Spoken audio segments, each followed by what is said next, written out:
High, আমি মৌ আবারও নতুন একটা ভিডিও নিয়ে চলে এলাম। তোমরা কেমন আছো?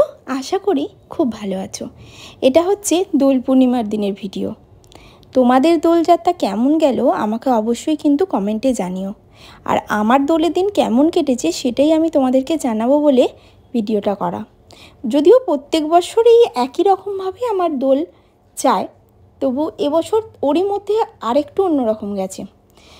এর প্রত্যেক বছর দোলযাত্রা আরও কি বলবো, আরও ক্রিটিক্যাল যায়। ক্রিটিক্যাল বলা মানে ওই ভগবানের ভোগ করতে করতেই হয়ে যায়।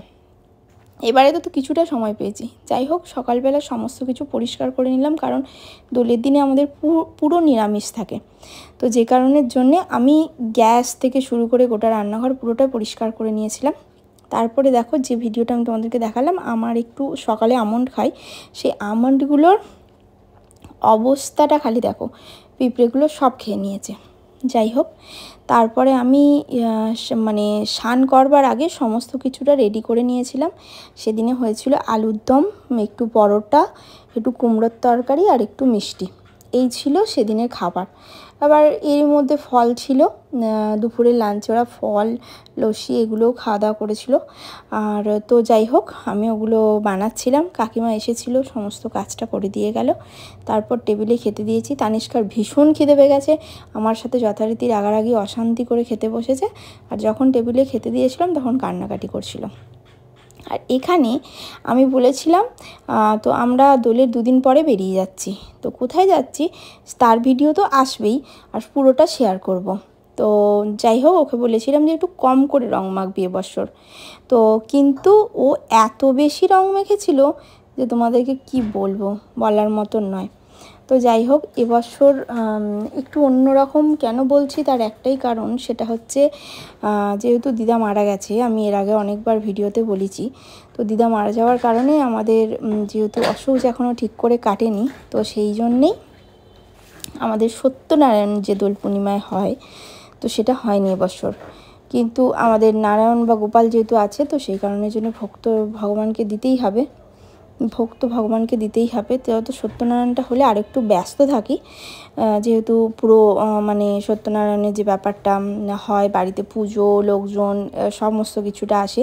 কিন্তু এবছর হয়তো পুজোটা হয়নি, লোকজন আসেনি, ব্রাহ্মণ, সিডনি, প্রসাদ খাওয়ার একটা ব্যাপার, এগুলো হয়নি।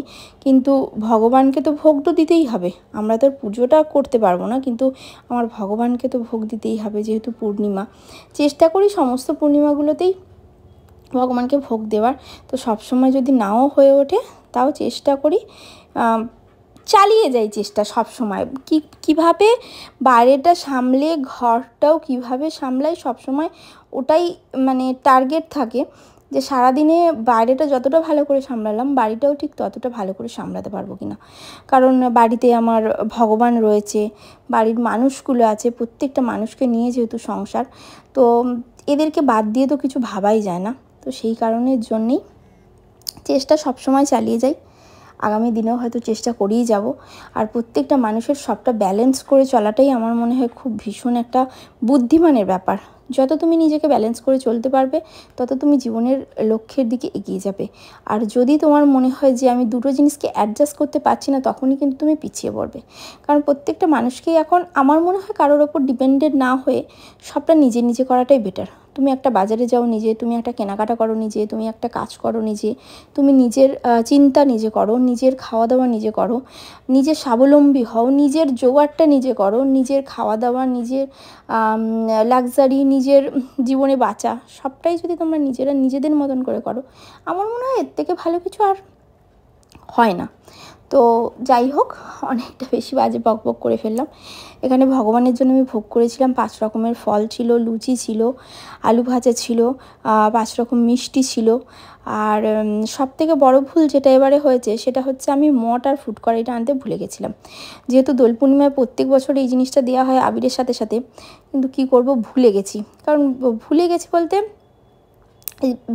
এক জায়গায় আমরা বেরোচ্ছি, বেড়াতে যাচ্ছি, তো তার একটা টেনশান, আবার কাজের একটা টেনশান। তো এই কাজের যে কি বলবো, যে যাব তার আনন্দ যতটা না আছে, কাজ করতে করতেই আমার মনে হয় সবটা হয়ে যাচ্ছে।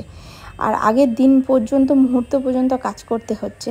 তো সেই কারণের জন্য সবটা গুছিয়ে কেনাকাটা করে উঠতে পারিনি। আমি ফল নিয়েছি, মিষ্টি নিয়েছি, এই লুচির জন্যে তেল বা ঘি, তারপরে ময়দা, এই যাবতীয় যেগুলো সব নিয়েছি, কিন্তু ওই গুছিয়ে কেনাকাটা করে উঠতে পারিনি। কারণ মানে মাইন্ডটা অন্য দিকেও দিতে হচ্ছে, আবার এগুলোও দিতে হচ্ছে, সাংসারিক কাজগুলোও করতে হচ্ছে।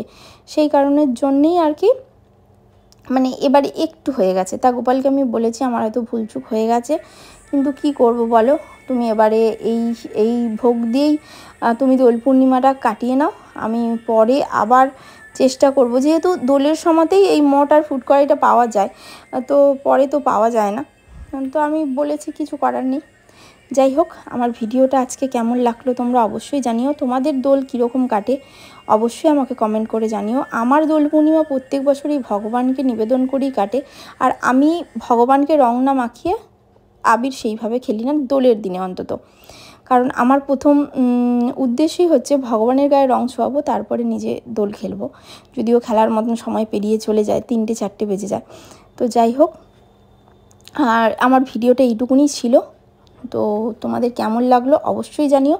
ভালো থেকো, সুস্থ থেকো, আর অবশ্যই আমার ভিডিও দেখো। তোমরা দেখলে আমারও খুব ভালো লাগে। আর আমি এগোনার একটা মানে কি বলবো, মানে প্রসেস খুঁজে পাই। আমার ভাষা নেই যে আমার এগিয়ে যাওয়ার। তোমরা যে দেখলে যে জিনিসটা মানে ভালো লাগে সেইটাই। যাই হোক, আমি এইভাবেই দোলটা খেলেছি। তো তোমরা কীভাবে খেলেছো অবশ্যই আমাকে কমেন্টে জানিও। টাটা, ভালো থেকো, সুস্থ থেকো। আবার নেক্সট কোনো ভিডিওয় তোমাদের সাথে অবশ্যই দেখা হচ্ছে। ততক্ষণের জন্যে সবাই খুব ভালো থেকো।